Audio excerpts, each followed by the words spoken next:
Well, I think I'm going to take my tractor for a ride for the last time. This should record the speed that I do. So we'll wait to get on the road and I'll open it up some. Now let's check reverse out how fast it goes.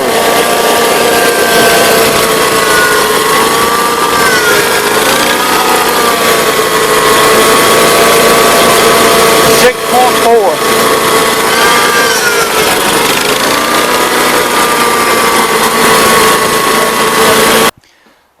Right here on my GPS it says maximum speed right there. I don't know if you can see it with all that glare. It's 11 miles an hour. Well, it's going to be the end of the 1650 two-wheel drive. When I get through it, it's going to be a four-wheel drive. It's going to be called a 3050 when I get through it. So we're going to start tearing it down. We're going to move this gas tank first. I'm going to show you how easy it is to get this gas tank out. Of course, it's on hinges on front. You just lift it up. I used to have a quick connector right here. Well, right here, that popped this line in and out. But it messed up, so I get rid of it. So you just pull that pin there. Pull that pin. You got to take this gas line off. Take off your gas line. Lay that gas tank back down. Whoop! Can't lay it down. Pour gas out. I forgot. Got to get these pins out here. One pin fell out. This here's a little tight. I'm going to have to knock on it or something. A little bit tight.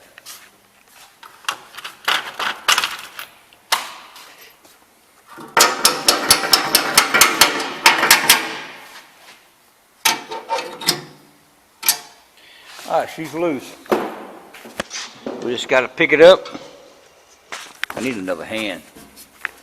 Ow! Take this gas tank out. See it over out of the way somewhere.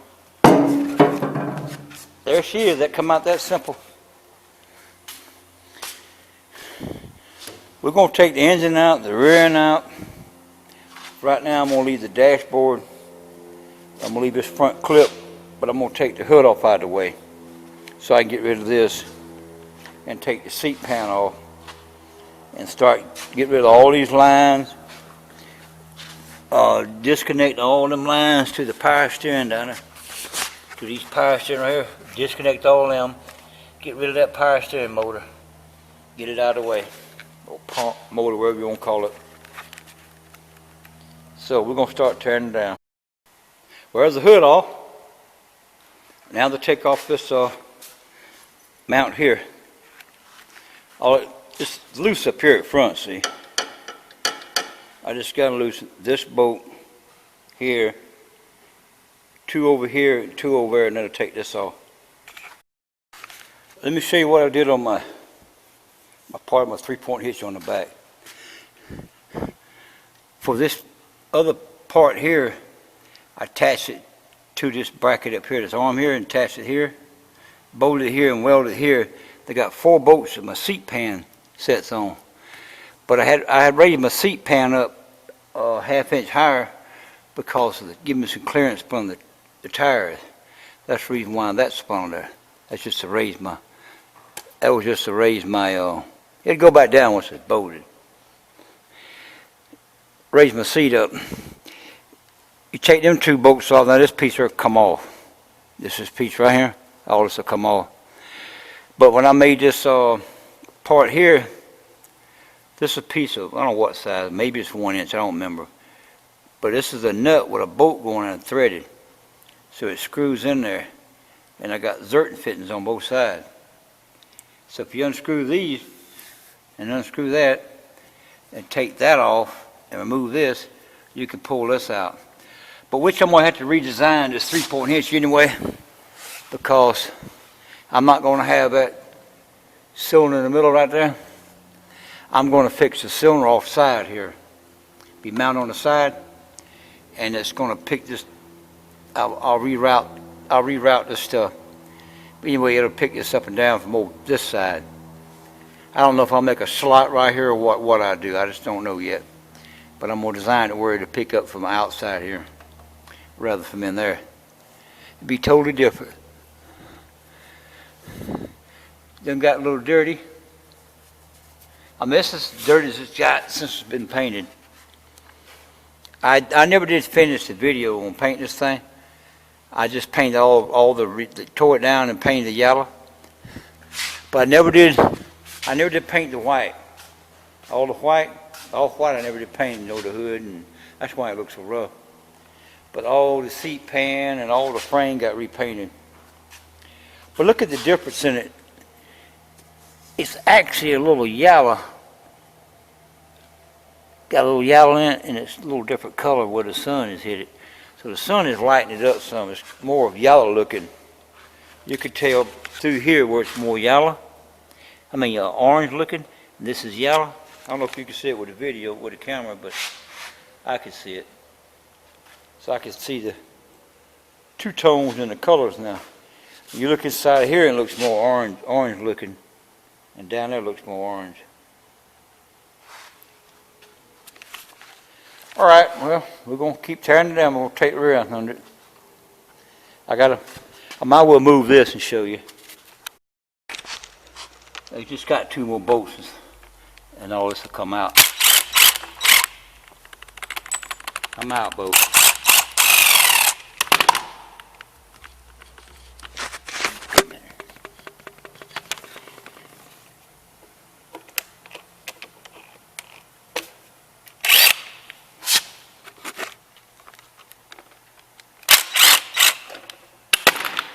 There she goes. She's ready to come on. That's all that piece is right there. Look at the difference in the sun has really faded this thing out, boy. It's just orange looking there and more yellow there. Ha! Like a doggone. I didn't know that sun do that blistered much, but it did. Faded it right out. And this was military paint on top of that, and it's fading out. Good paint. Like $500, $600 a gallon for this paint.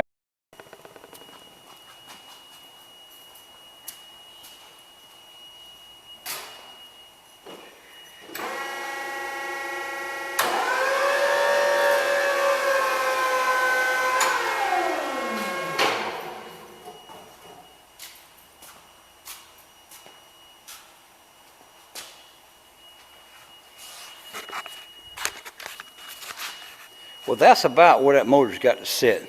It's probably a little bit high. It's supposed to be, it's a little high, not much. Yeah, it's a lot high. That's supposed to be even on top of that right there. It's just a little high. Let me let it down a little bit so we look any better. That's a little high.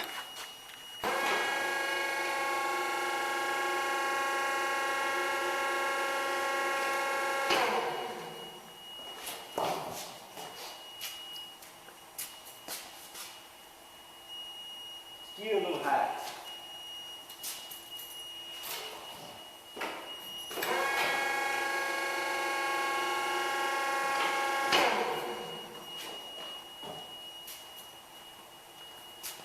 That's about where it's going to be sitting on right there. The motor will be up that high.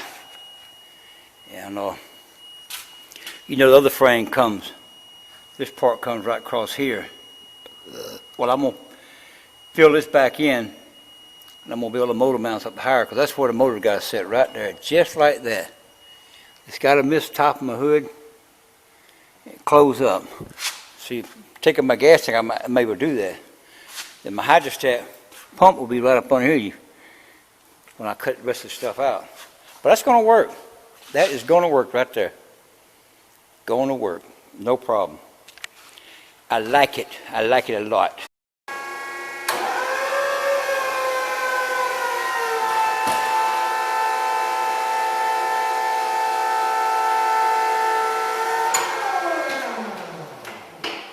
Well, let's get naked again, slowly, surely but surely. Oh, can't even say it. Anyway, there's my generator right there. That's made out of a flywheel. That's front of a 16-horse engine right there. That was a 16-horse flywheel. I cut all the fins off of it. Got the stator behind it. This motor didn't have no charging system, so we had to make it. Anyway, there she is. Still got a lot more to tear out. A lot more. It's going to have to be. I got it sitting on a temporary motor mount down here.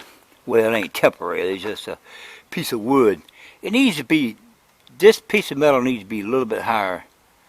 This needs to be above this frame. Not much. Anyway, that mug going to be sticking up tall.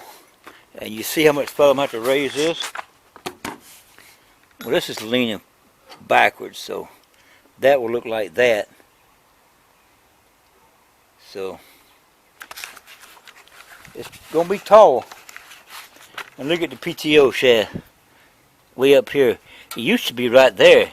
See my finger is? It used to be right there. Now it's right there. That's about where it's going to sit to make this thing work. And look at the bottom down here. Put in the motor view. You really can't see it. Well, you probably can. Yeah. I don't know if we can see the hydrostat lever. But you see the hydrostat lever. When I jack it up some, that'll help miss that hydrostat lever. Top of this hydrostat lever. Top of this hydrostat lever right there. I'm going to shave some off of that corner at the top. So it help miss it. So I got to make a motor mount with that plate up there where it's at. I got to make a mount that comes from here up to here. Then I put them little rubber motor mounts on it that actually the engine was set on. So the plate will be on the mount just like the other engine. Just be a little different arrangement. But I think that's going to work there. Hey, it's going to work. Ah! That motor show up taller than normal, ain't it? Get a view from down here. That is a lot taller. But that's where it's going to have to be, though. And that drive shaft just comes straight back to along here somewhere. There'll be a gearbox that go down, then it'll run back, run another drive shaft in the back. That's what that'll work. But it's going to be one big mug. When I raise all this stuff up, not just an inch right there and an inch there, I'm going to have to damn near raise it 2 inches. Because you can see it's already done past, it ain't going to clear the hood at all. You see that gearbox be coming off this top one, coming straight down, line up with shaft, go right into that transmission there, right in the back of it. I'm going to try to put a chain coupler there to hook on the back of it. Then when it hooks to that one, there'll be another shaft run all the way back here to this transmission in the back here. It'll go through my swivel mount here that I'm going to make. That's about a rig motor mount right now, but let's just give me an idea. It's got to be up a little, probably a 1/4 inch higher the engine needs to be. The whole plate, not the engine, but the plate itself needs to be about a 1/4 inch higher. I want to keep, one day I'm going to put a pulley on here and go straight down to where I might can run a tiller or something. I'm still going to rig it up. Your average hookup for your front itself is not going to work because you see this is in the way. There's no way you can run a rod through there because that's in the way. You can this way up to there, but what I'm going to do, I'm going to make a half pin that's hooked in it. You go up there and lock in. A half pin here, you go up there and hook in it. Then I have my belt running down, have my idlers, you know, one could turn, go back if I want to use something on the back, or they could turn right here and go to the front. I got another mower deck nobody's seen yet that I'm building, and it's one of them mower decks that do like this. It's got blades on it that turn this way. I had never showed nobody it yet. One reason I ain't showed it because I quit working on it a while back.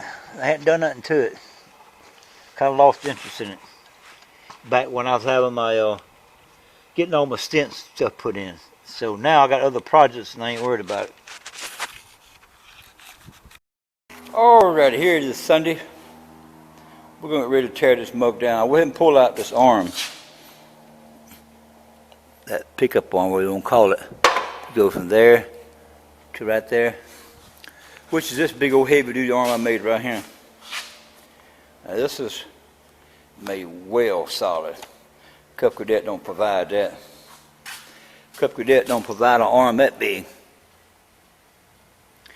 But this is a little different than the other one. This arm right here is stainless steel. But now we're going to cut this transmission off about this frame off about right here. Cut it right in the middle. I got to finish moving this linkage and take off that neutral brake linkage, get it off, and remove this spring apparatus. Once I move that, I'm ready to cut this mug. And I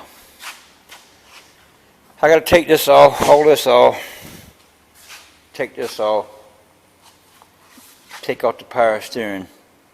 I'm going to try to leave it all together right now and see if I can put it in there. See if it'll line up all of it in there together. I doubt it, but I'm going to try it. See if it'll line up like it is. But I doubt it.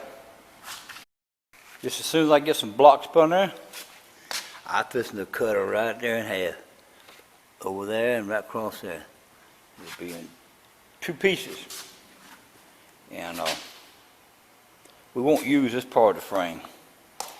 You know, I know some of you say, why come you don't use this because you already got the hydrostat in it? Well, for one thing, this has got this cutout and it's too low. The other one comes across there. So that's about where top of my engine is right there. So I'm not going to use this. And I could take this pedal out and I could relocate it in the other one in a different spot wherever it's needed. So I got to figure that out. So I might have to fix it where it's got 2 pedals. One to push it this way, then turn around and have another pedal push down on it. Because this is going to have to probably be down lower and cut off closer here. What I'm thinking. This got to be a lot lower and down. So it'd be close to the floorboard. But we'll find out when we get there. We'll cross that bridge. But I still hope I can use all this hydrostat part I made here. It's easy to get out. Just got flame. All right, we already cut one side. So we're going to cut this side. We're going to use our Ryobi saw.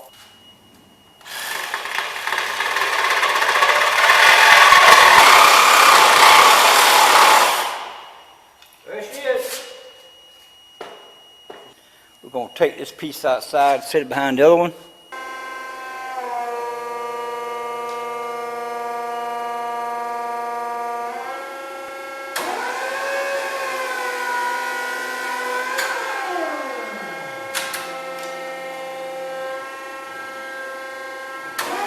I chucked up this universal joint to see how much angle, how far I could turn with this joint. And so far I can go to right there. If I go any more after that, you feel a little blump, blump, blump, blump, just a little bit more, about a 1/4 inch more. So I backed off a 1/4 inch more. So I'll show you. It runs just fine right there. There's no problem. Now if I back this off a little more, see it start hopping now? Well, you can't really tell.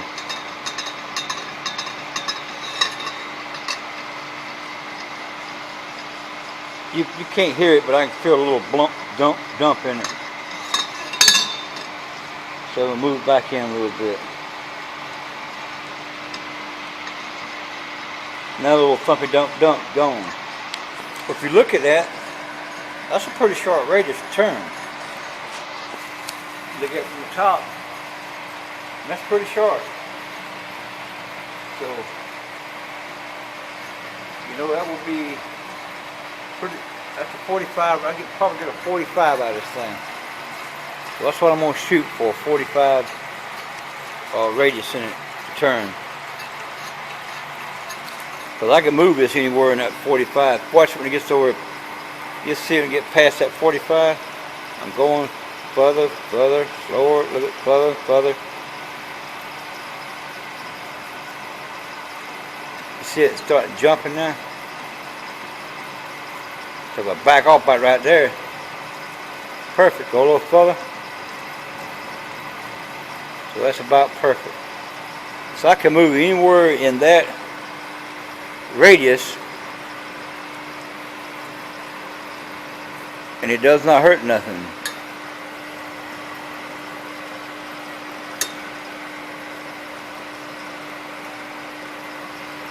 Of course there'll be two of them. I'll have two joints in there. Hey, don't forget to comment and subscribe and let me know what you think. Appreciate it. Thank you for watching.